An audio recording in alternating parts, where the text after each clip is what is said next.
ముందుగా ఇవాళ తెలంగాణ రాష్ట్రమే కాదు, మొత్తం తెలంగాణ ఆంధ్ర రాష్ట్రాల్లో కూడా ఈ వర్ష బీభత్సం ఎంతో మంది జీవితాల్ని అతలాకుతలం చేసి ఎంతో మంది, ముఖ్యంగా జగిత్యాల జిల్లా, అలాగే మన కామారెడ్డి జిల్లాలు అత్యధిక వర్షాభావం వల్ల ఎంతో మంది ప్రాణాలు కోల్పోయారు. అలాగే ఎంతో మంది ఆస్తులు వాళ్ళు నష్టపోయారు. పొలాలు, రైతులు వాళ్ళ పంటలు నాశనం అయిపోయి దిక్కుతోచని పరిస్థితుల్లో ఉన్నారు వాళ్ళంతా. ముందుగా వాళ్ళు పోయిన ప్రాణాలకు వాళ్ళ ఆత్మలు శాంతించాలని వాళ్ళ కుటుంబాలకి నా ప్రగాఢ సానుభూతి తెలియజేసుకుంటున్నాను. Many people die like my father, but they are still with us, sweet in memories, as they were in flesh and blood, lovingly and beloved to ever. ముందుగా నాకు ఇంత ధన్యమైన జన్మనిచ్చి నన్ను మీ అందరి గుండెల్లో ఆయన ప్రతిరూపంగా నిలిపినందుకు దైవాంశ సంభూతుడు, విశ్వానికి విశ్వ నటన ఎలా ఉంటుందో చూపించిన కారణ జన్ముడు, నా గురువు, నా తండ్రి, నా గురువు, నా దైవం, విశ్వవిఖ్యాత నట సార్వభౌమ, కళాప్రపూర్ణ, పద్మశ్రీ, నటరత్న డాక్టర్ నందమూరి తారక రామారావు గారికి, అలాగే మా తల్లి గారైన బసవరామ తారకం గారికి అంటారు, నా గాయత్ర పరం మంత్రం నమాతు పరదేవత నా హరే పరతస్త్రాత నా అమృతాత్ పాతకం పరం. అటువంటి ఆ తల్లికి యస్మాత్ పారదేవత ప్రాతుర్భూత భక్తి గురుణా సంతుల మాంసి సహస్రం తస్మై సర్వజ్ఞ మూర్తే పిత్రే. వాళ్ళిద్దరికి ముందుగా నాకు జన్మనిచ్చినందుకు వాళ్ళకి నా ఘనమైన నివాళులు అర్పించుకుంటూ, అలాగే ముందుగా ఈ వేదికను అలంకరించిన కేంద్ర మంత్రివర్యులు, హోమ్ అఫైర్స్ మంత్రివర్యులు, మినిస్టర్ ఆఫ్ స్టేట్ అన్న బండి సంజయ్ గారికి, అలాగే ఆంధ్ర రాష్ట్ర ఐటీ మరియు విద్యాశాఖ మంత్రివర్యులు శ్రీ నారా లోకేష్ గారికి, సహజ నటి జయసుధ గారికి, అలాగే world book of records London CEO Santosh Shukla గారికి, ఆయన సతీమణి సుచరిత శుక్లా గారికి, who is the director of, అలాగే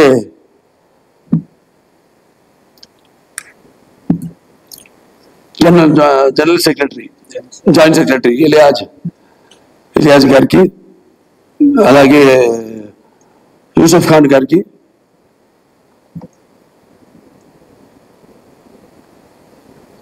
అందరికీ వాళ్ళ మిగతా మెంబర్స్ అందరు కూడా నా కృతజ్ఞత తెలియజేసుకుంటూ, ఇప్పుడు ఎక్కడి నుంచి మొదలు పెట్టాలో అంటే నిమిషాలన్నీ మా బాబా దగ్గుబాటి వెంకటేశ్వర బాబా మొత్తం అంతా మా ముక్కు చీవుడు తప్ప ముక్కు చీవుడు చెప్పలేదు కాబట్టి అన్ని విషయాలు చెప్పేశారు.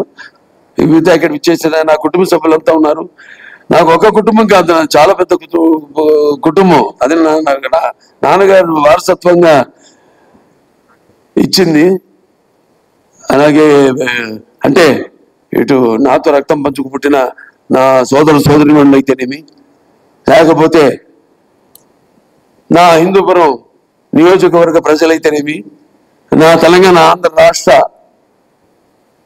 కళాభిమానులు, నా అభిమానులు అందరికైతేనేమి, లేకపోతే నా చలనచిత్ర పరిశ్రమ ఇక్కడికి విచ్చేసిన మా ఛాంబరు కౌన్సిల్ మెంబర్స్ అయితేనేమి, నా దర్శకులు అయితేనేమి, ఇంత పెద్ద కుటుంబం నాది. వాళ్ళందరూ కూడా మీరు ప్రత్యక్షంగా పరోక్షంగా నాకు అందించిన సహకారాలు, ఆ తల్లిదండ్రుల తర్వాత మీరే నాకు స్ఫూర్తి అని తెలియజేసుకుంటూ, మరి ఈనాడు ఈ 50 సంవత్సరాలు, ఇప్పుడు 51వ సంవత్సరాలకు అడుగు పెట్టాను. నాకు ఈ అంకెలంటే నాకు చాలా భయం కాదు, గుర్తుంటుంది నాకు. ఇప్పుడు నన్ను ఎన్ని సినిమాలు చేశాను అని అడగండి, అదొకటి తప్పితే సరే మిగతా నా రికార్డులు, లేకపోతే ఏ సినిమా ఎన్ని రోజులు ఆడింది, అని అడిగితే నాకు గుర్తుండవు. ఓ రకంగా నా అభిమానులు గుర్తుంటాయి కానీ నాకు గుర్తుండదు. అలా ఈ అంకెల వయసు విషయం వచ్చినప్పుడు కూడా నా మనవాళ్ళతో ఎప్పుడు గొడవ జరుగుతుంటుంది. నాకు వాళ్ళు నన్ను బాలా అని పిలుస్తారు తప్పితే నన్ను తాత అని పిలిచే తాత పిలుస్తాను ఆడది. సో ఏం లేదు. ఒకటేంటంటే అటు ఒక కళాకారుడిగా నాన్నగారు నాకు, నేను ఇందాక అన్నాను, కళ్ళు మూసుకుంటే ఇప్పుడు అనుభవేది ఏంటంటే కళ్ళు మూసుకుంటే కనేది కళ, కళతో అభినయించేది కళ, నిద్రపోతున్నప్పుడు కనేది కళ, నిద్రపోతున్న సమాజాన్ని మేల్కొల్పేది కళ. ఒక అద్భుతమైన రైటర్ రాసింది ఈ డైలాగ్, నాన్నగారిని స్ఫూర్తిగా తీసుకుని. అదే దారిలో నేను వెళ్తుంటాను. అలాగే నాన్నగారు కూడా ఎన్నో ఈ ప్రకృతి విపత్కర పరిస్థితుల్లో ఆయన నటుడుగా ఉంటూనే రాజకీయాలు రాకముందు ఇది నేషనల్ డిఫెన్స్ ఫండ్ అయితేనేమి, లేకపోతే మన ప్రస్తుత బోర్డు మెంబర్స్ అయితేనేమి, నా డాక్టర్లు అయితేనేమి, నా సిబ్బంది అయితేనేమి, వాళ్ళందరి ఏదైనా రెండు చేతులు కావాలంటే శబ్దం రాదు. అలా ఇవాళ వాళ్ళందరి సహాయ సహకారాలతో ఇవాళ నేను ఈ ఆసుపత్రిని కూడా నడపగలుగుతున్నాను. నా హిందూపురం నియోజకవర్గ ప్రజలకి నేను సదా రుణపడి ఉంటాను. రుణం అంటే ఇది తీరని రుణం. ఎప్పుడు ఉంటాను, భావస్తురాణి జన్మాంతర సౌరదాణి అని. అంటే ఈ జన్మలో, పోయిన జన్మలో ఏదో ఒకరిద్దరిని మన పరిచయాలతో ఆ వాసనతో ఈ జన్మలో పొందగలుగుతాం. కానీ ఇన్ని వేల లక్షల కోట్ల మంది అభిమానుల్ని పొందడం అంటే అది మీకు నాకు ఏ రుణానుబంధమో, ఏ జన్మల అనుబంధమో, ఏ విడదీయలేని అనుబంధమో కదా అని నాకు అనిపిస్తూ ఉంటుంది. సో సదా అందరికీ నేను రుణపడి ఉన్నాను. అది ఒక ముఖ్యంగా సినిమా పరిశ్రమ వచ్చేసరికి అయితే కళమ్మ తల్లికి. ఎందుకంటే సినిమా అనేది ఇందాక చెప్పాను, కళ్ళు మూసుకుంటే కళ ఇదని. అంటే ఎటువంటి బలమైన మాధ్యమం సినిమా అన్నది. నా సినిమాలు ముఖ్యంగా నేను ఇప్పుడు గర్వపడుతుంటాను. నా దర్శకులంతా కూడా నన్ను దృష్టి పెట్టుకునే వాళ్ళు ఇక్కడ ఉన్నారు. బోయపాటి శ్రీను గారు ఉన్నారు, లేకపోతే మల్లేని గోపిచంద్ గారు ఉన్నారు, అలాగే మా సురేష్ బాబు గారు ఉన్నారు ఇక్కడ. అందరూ, మన అనంతపురి తమను, వీళ్ళందరూ కూడా అంటే మనం ఇచ్చే, ఇప్పుడు మా క్యాన్సర్ హాస్పిటల్ అంటే మాకు సైక్లోట్రాన్ అనే ఒక ఎక్విప్మెంట్ ఉంది. అది అంటే ఈ రా మెటీరియల్ FDG అంటాం, రేడియేషన్కి మేమే తయారు చేసుకుంటాం. అది బయట హాస్పిటల్స్ కూడా అమ్ముతాం మేము, బయట రాష్ట్రాల హాస్పిటల్స్ కూడా అమ్ముతాం. అటువంటి ఒక రా మెటీరియల్ నేను ఇండస్ట్రీలో, దాని వెనకాల ఎంతో మంది ఉన్నారు. ఎటువంటి దర్శకులు అయితేనేమి, మ్యూజిక్ డైరెక్టర్స్ అయితేనేమి, లేకపోతే నా నిర్మాతలు అయితేనేమి, అలాగే నా ఇక్కడ ఛాంబర్ అయితేనేమి, ఇక్కడ మూవీ ఆర్టిస్ట్ అసోసియేషన్ అయితేనేమి, ఫెడరేషన్ అయితేనేమి, కౌన్సిల్ అయితేనేమి, ఇంతమంది వాళ్ళ సహకారాలతోనే ఇవాళ నేను ఈ స్థాయికి చేరుకోగలిగాన్ని నేను అనుకుంటూ, అలాగే ఆంధ్ర రాష్ట్రాల్లో కూడా ఇక్కడ మంత్రివర్యులు ఆంధ్ర రాష్ట్రం నుంచి ఉన్నారు కాబట్టి ఐటీ అండ్ విద్యాశాఖ మంత్రి శ్రీ నారా లోకేష్ గారు ఆంధ్ర రాష్ట్రాలు కూడా ఫిలిం ఇండస్ట్రీని డెవలప్ చేయాల్సిన అవసరం ఉంది. ఎందుకంటే ఒక లాభం వస్తుంది, ఒక నష్టం వస్తుందని కాదు. కాకపోతే సహజమైన సౌందర్యాలు ఆ భగవంతుడు ప్రసాదించాడు. ఇవాళ మేము విదేశాలు కూడా వెళ్ళి షూటింగ్ చేస్తున్నాం. అలాగే మన తెలంగాణ రాష్ట్రంలో అద్భుతమైన లొకేషన్స్ ఉన్నాయి, అలాగే మన ఆంధ్ర రాష్ట్రంలో కూడా అద్భుతమైన లొకేషన్స్ ఉన్నాయి. ఆ రకంగా నేను చెప్పేది. అలాగే ఇక్కడ నేను ఉద్యోగ కల్పన కూడా కల్పించవలసిన అవసరం ఉంది.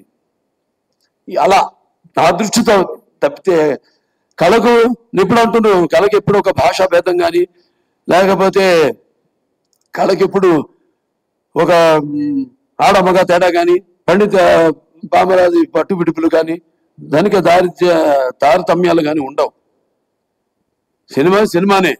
ఇవాళ తెలుగు సినిమా ఇవాళ పాన్ ఇండియా స్థాయికి, ఇవాళ ఆస్కర్లు పొందే స్థాయికి ఎదిగిందంటే ఇవాళ మన సత్తా ఏంటో ఇవాళ మన సినిమా రంగం ద్వారా మనం చూపించుకోగలుగుతున్నాం మన తెలుగు వాళ్ళంతా. మనమంతా కొంచెం కూడా గర్వించ తగ్గ విషయం. సో ఇవాళ మన వాళ్ళు ఉన్నారు.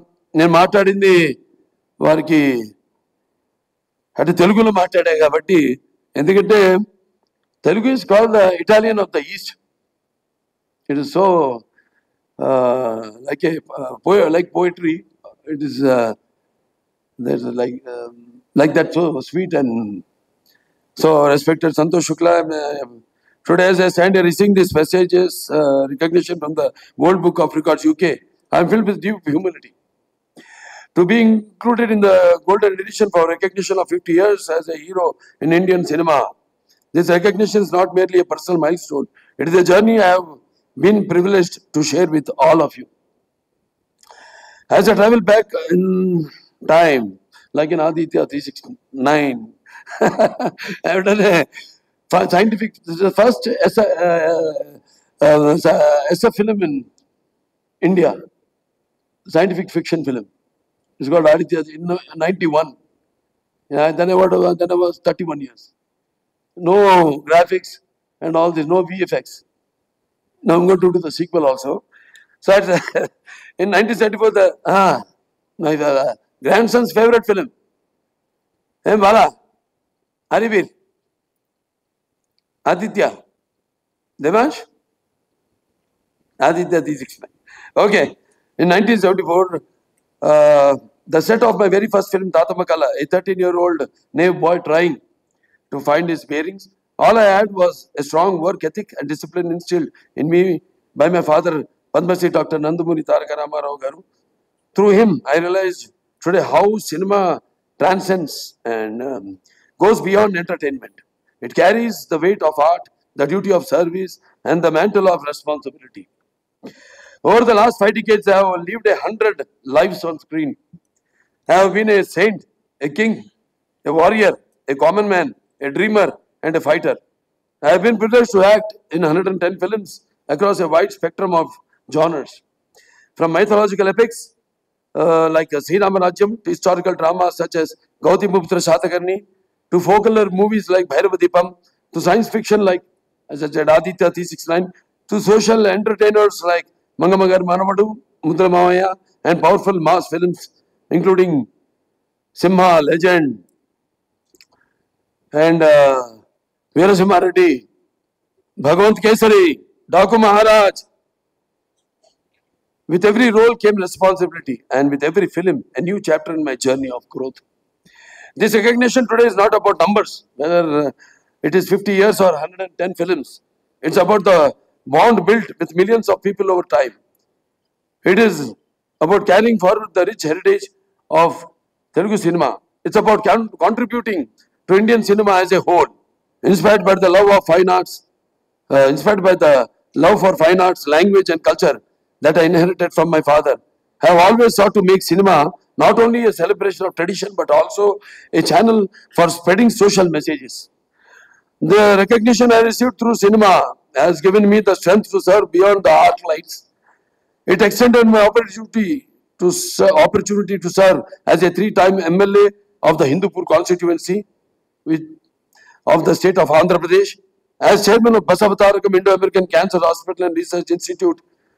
I have been blessed with the opportunity to carry my journey from real life to real life, where each effort is a prayer to ease the pain of those fighting cancer. If the love of platform I gained through over 100 films can, even in a small way, help save lives, then I believe that is the deepest and truest success of my career. The 13-year-old boy on the sets of Tata Makala could never have imagined the man standing before you today. I feel content that I have lived a life of purpose, a life devoted to cinema, culture, and public service. But this honor is not mine alone.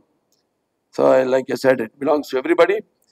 Like my directors, my producers, co-actor, and technician who journeyed with me. It belongs to my audience who, for 50 years, have lifted me higher with their love. It belongs to my family who have been my anchor, and to my father and mother whose blessings continue to guide me. There were times when I could not see my children for weeks together. Yet my wife, Vasundhara, stood unshaken, bending over backwards to give them a stable home to ensure their education and to keep our family bond together with love and strength. This year has indeed been a memorable one. I have completed 50 years of Indian cinema and going strong. I had recently 4 hits in a row.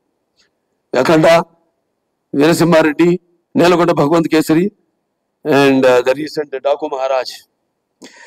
I have the privilege of conferred the Padma Bhushan honor by the Honorable President of India. The 71st National Film Awards recognized Bhagwant Kesari as the best Telugu film, Unstoppable with NBK, which became the most watched and beloved talk show, which was the #1 show in the country and 18th ranked in the world, has successfully completed 4 seasons and has given me the opportunity to deliver authentic stories. I have earned 4 consecutive appreciable commercial movie hits. I have the privilege of entertaining 4 generations of Indians. And I look forward to many more surprises coming my way. My grandkids luckily thought of Mr. Santosh Shukla, and thanks to once again Mr.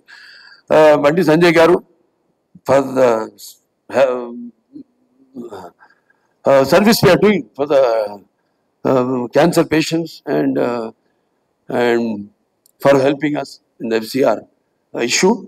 We were thankful to you, thankful to the Union government, especially our Prime Minister Mr. Modi ji and Amit Shah ji, who is the Home Minister.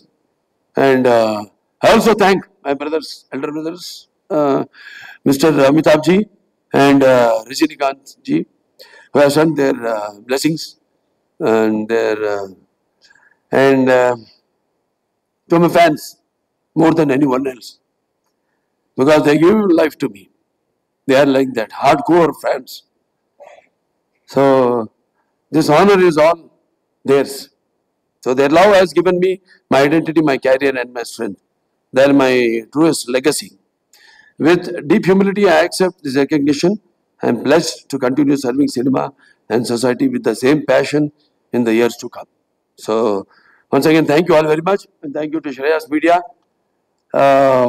and to everyone who are behind the screen, who have worked like Mr. Dr. Surendra or Mr. Kumanini and all of them. So thank you all very much, and to the press especially. So Paparazzi, I also thank you all, and that's it. Many more occasions. This will go on.